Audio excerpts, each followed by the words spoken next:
Well, that's a hell of a title for a video. I'm Mary Fitzgerald. I'm the editor-in-chief of Open Democracy. Today I'm talking to Dawn Foster, journalist and author of Lean Out, a very carefully chosen title, a response to Sheryl Sandberg's book Lean In. Sheryl Sandberg, the billionaire CEO of Facebook who complains that being called bossy stifles women's success. Pushy. Stubborn. Pushy. Stubborn. Bossy. Bossy. When I was growing up, I was called bossy. I think the word bossy is just a squasher. Being labeled something matters. By middle school, girls are less interested in leadership than boys. And that's because they worry about being called bossy. Join us to ban bossy. I wouldn't think that she would be the target of criticism for feminists. I think I'll probably start by asking you to define what you understood Sheryl Sandberg to mean by leaning in, and then what leaning out is by contrast. Now, I'm definitely not Sandberg's biggest fan by any stretch of the imagination. She's your average progressive feminist. But even though a lot of her beliefs for helping women revolve around shifting blame on institutions, culture, and of course men, in the book Lean In, she does at least propose some individualist means of women achieving success through personal responsibility and self-action. Not surprising though for this to be opposed by modern progressive feminists. Let's see if we can understand the reasoning behind their criticism, shall we? To me, Sheryl Sandberg's main argument was that the biggest barrier to feminism is individual women, and that rather than arguing for collective rights, workers' rights, and a kind of changing of women's position in society as a class and as a whole. Women are not a class. Women are not a collective. Women are in fact individuals. I know this may be a hard concept for you to grasp and understand, but trust me, it is a reality. In fact, you'll explain to us why that's so obviously true later in the video. What the best thing to do was to focus on individual success in your career and your family life. That's bad? And I found that quite troublesome because to me it blames individual women and women as a whole for the position that they're in. It's not blaming individual women, it's placing legitimacy on individual responsibility. And even if it were blaming individual women, would that not be better than your supposed approach of blaming all women as a collective class? Wait, no, I forgot. You're a feminist progressive, so I'm sure you have some other boogeyman in mind to place blame on. For the gender pay gap. The wage gap is not... You know what? Nah, I ain't explaining that shit anymore. Shoo, hit the button. The wage gap is simply the average earnings of men and women working full-time. It does not count for different job positions, hours worked, or different jobs. It has nothing to do with the same job. It has nothing to do with discrimination. For kind of maternity dismissals, for all of the problems we still see in like many societies around the world. I find Sheryl Sandberg quite comfortable with hierarchy. She's the CEO of a multinational, multi-billion-dollar corporate conglomerate. No shit! And at no point did she ever criticise any of the institutions she'd worked for or within. Oh yeah, why didn't the female CEO of Facebook blame Facebook for not allowing women to attain success in business? And just to make sure you fully understood how stupid that was, we're going to go through that one more time with pictures. Why didn't the female CEO of Facebook blame Facebook for not allowing women to attain success in business? What is critical thinking, and why do people with problem glasses always seem to hate it? And instead she'd only focus on kind of mentoring as a way of helping women, or individual women's kind of attitudes to work. At no point did she talk about maternity leave helping women, or for instance kind of sharing household chores more, looking more at who cares, how they care, how they're recompensed for caring, etc. It's all very much about the individual. Basically, she didn't place enough attention on how women's position in the workplace can be blamed on anyone else but individual women. She, there was, I mean, one of the things I thought was interesting about her book was that she did talk about sharing household duties with her husband, and about how you really need an equal partner if you're ever going to do anything ambitious in life as a woman. Of course, you know, that's absolutely true. Nuh-uh. Strong, independent women don't need no man. But you had quite a nice point in your book about how, yes, you need a partner, but you also rely on cheap domestic labour of other women. Yeah, completely. Sheryl Sandberg definitely has a nanny or nannies, and cleaner or housekeeper and whatever else. And while it's a step forward in a sense that you can have a relationship where these responsibilities are shared. There's a whole layer of domestic work that's being done mainly by low paid women that's not talked about in these stories of individual success. Mainly by low paid women.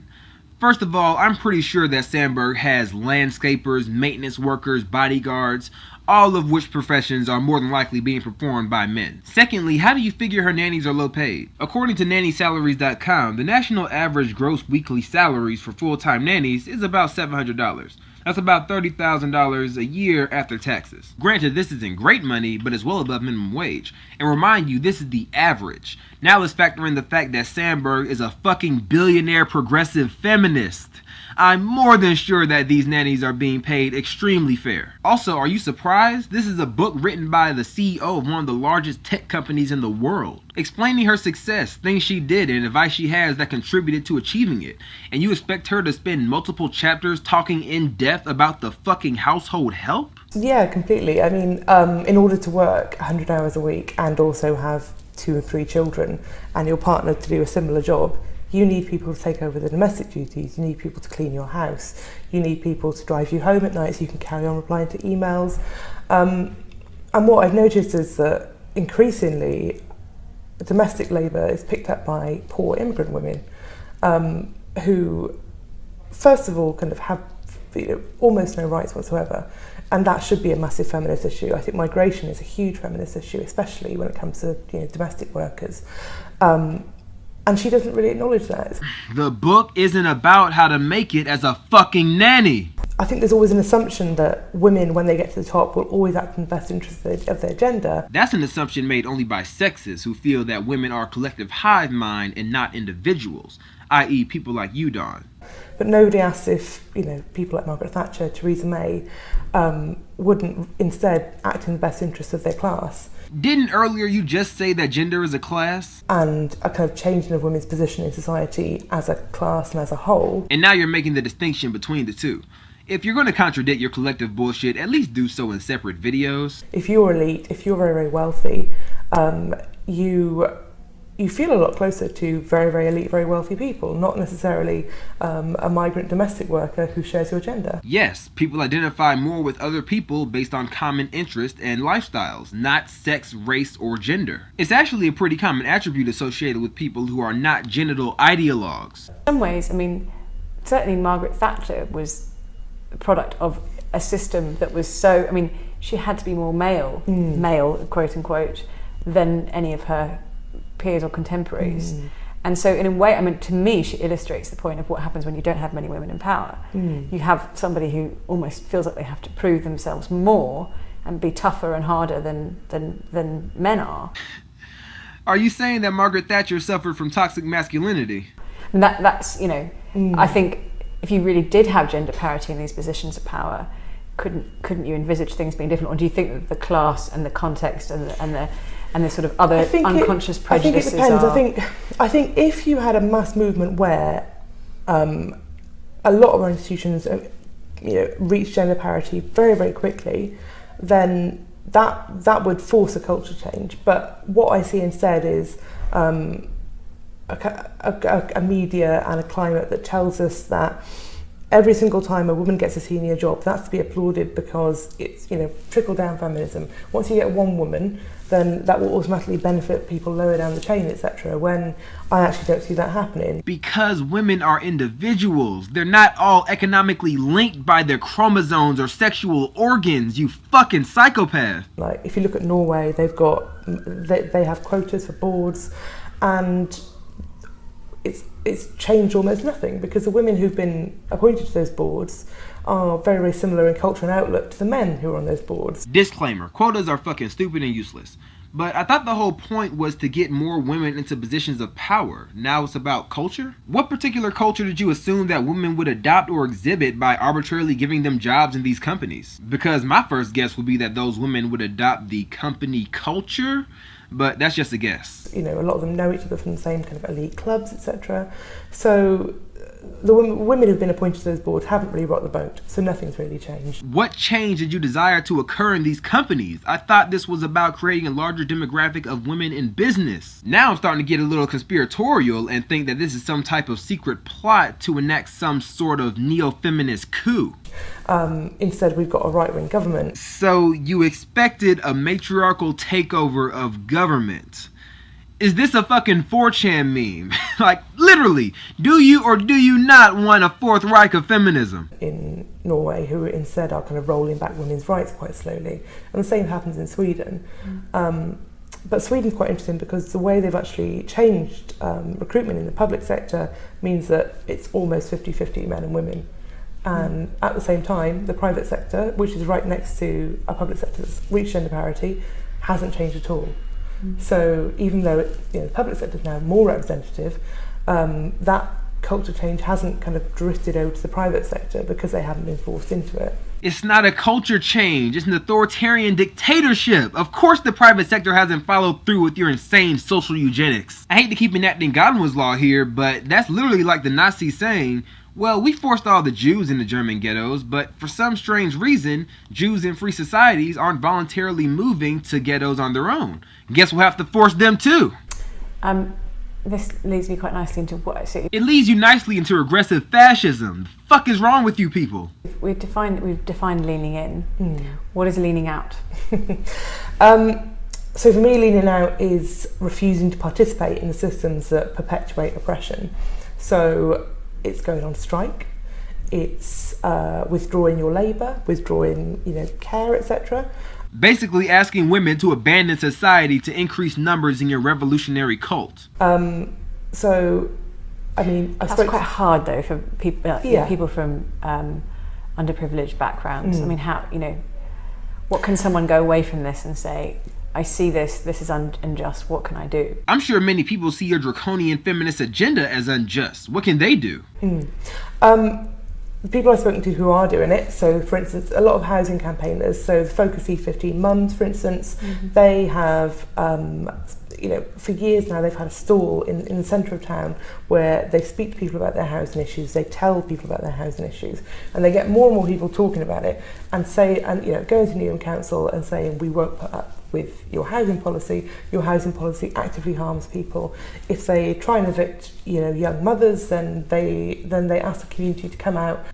Only young mothers. If young fathers face eviction, whatever, too bad, kick rocks. Then they ask the community to come out and either resist eviction or occupy the town hall. So if you don't like your apartment complex, either violently occupy private property or just go seize control of your local judicial building. Don't do anything crazy like, check out Zillow for other nearby available housing rentals. No, that's too extreme. Let's just steal property. I've also met a number of women who have to do a huge amount of unpaid care, and more and care as it's removed from the council. So what they've done instead is I met two women who basically wrote down every single thing they had to do, and then worked out how much it would cost the council if they actually funded it, and pointed out to them how much they were saving over and over again, and argued that social care had to be a feminist issue, but also one of the things that the council was funding. So if you ask people what they want kind of taxation to pay for, people will say social care, but it's such an invisible issue sometimes people don't see it being taken away. Oh my God, these people want to be paid by your tax dollars to do personal household chores. This is what happens when statism and feminism find a way to work together. I'll make this easy. I don't want government to coerce me to fund your fucking social care. And it seems like the only people who do are those who are going to be getting paid to do it. Crony feminism, just when you thought you'd seen it all. I was struck by something as well in your book about how feminism had moved from the goal of improving all women's lives, the idea of sisterhood, and it's now it's replaced by this idea that you can improve your life. If you're a feminist, you can improve your life. You can be a feminist and wear high heels. You're a feminist and enjoy sex, or whatever else. And that's the sort of shift that's really happened. Is you can be a feminist, like nowadays you can be a feminist and be very focused on your own, it can be it's a mantra for self-improvement. It's more like, it's this strange idea that feminism is a lifestyle rather than a political movement. So it's like, there's a chapter in the book called Can You Be a Feminist and? Because I kept seeing these strange articles pop up over and over again. And it became a joke with my friends where we'd type that phrase and then something else. So I think once I typed, can you be a feminist and drink milk, and found 5 articles discussing whether or not drinking milk was a feminist act. Nah, I've seen what happens when a feminist drinks milk. Cheers to equality! 12 seconds later. Everything is sexist. Everything. Apparently it's not. Cows are female, you're exploiting their labour. But, and it's all like, can you be a feminist and shave your legs? It's like, well, you can be anything and pretty much do anything except work against the interests of women as a group. But that kind of ties with kind of Sandberg's argument that feminism is very inward looking, but it also kind of absorbs the kind of patriarchal idea that you should always be critiquing yourself, etc., rather than the institutions that stop you from earning as much as you might like or spending enough time with your children, etc. Yeah, we get it. Individualism is bad, smash capitalism, yada, yada, yada. And this strange lifestyle feminism is quite toxic, I think. And it's also used as a way to kind of sell goods to us. So I always thought Dove was quite a naff soap that smells a bit odd, but now it's apparently a feminist product. Because we've gotten to the point where like feminism is gaining ground, but also kind of diluted a little bit by brands and used as a way to sell things back to women. It's soap. It's fucking soap. It's a hygiene product advertised to women. It's not a feminist product. I mean, sure, feminists might buy it, but it's soap. There's no political ideology associated with it. It's just fucking soap. I noticed that you often responded to some of Sandberg's points in the book with stats from the UK, where she uses stats from the US. And I was wondering if that's deliberate, if you're saying actually there's no difference. There are material differences in parental leave and things here in the UK. We have protections here in the UK and Europe that American women don't have, and I think that makes quite a big difference. But are you saying that essentially, okay, the UK system is a bit less harsh, but we're talking about the same phenomenon here? Yeah, I think it's very very similar phenomenon, but also I think we're moving more towards the American model. I know that a lot of American companies are moving over here, etc., and we're losing a lot of the kind of hard-won rights we had before. No, you're just becoming less socialist. So women now who want to take an employer to court for unfair dismissal, being sacked during pregnancy, or for a pay dispute, now have to pay a tribunal fee, which is out of the reach of many, many women.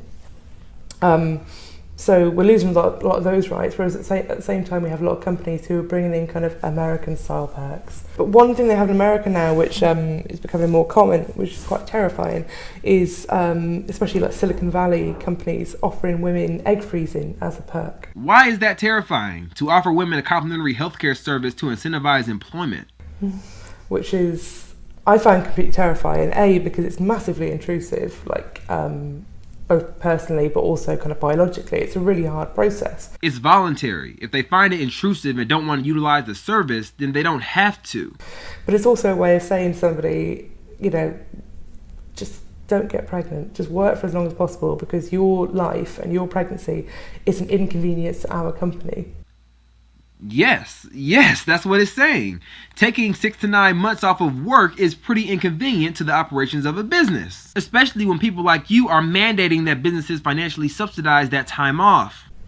And there are also lies about how successful that procedure is. It's not effective. It's a really grueling procedure. It's very painful. Have you ever done it, or are you just talking out of your ass?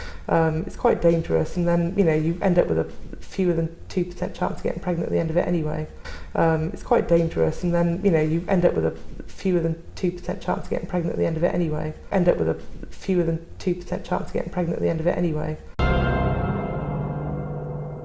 Liar. There's often a perception that feminism is like it's a bit like an onwards march, Whereas I feel like it's more like a staircase, and you can go up as well as down. And I think quite often we forget that rights can be rescinded as well as given.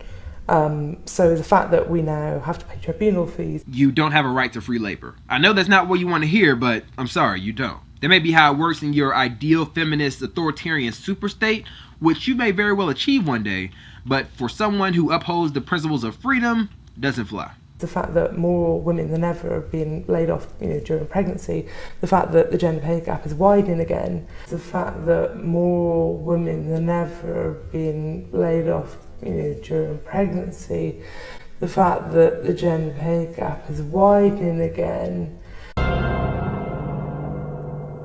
Liar. Is quite worrying, and I think sometimes people forget that and just. So if you focus on kind of public attitudes to sex, etc., like whether or not you can shave your legs and be a feminist, and then just assume that your legal rights are protected, then we can end up in a really terrible position, as we increasingly are.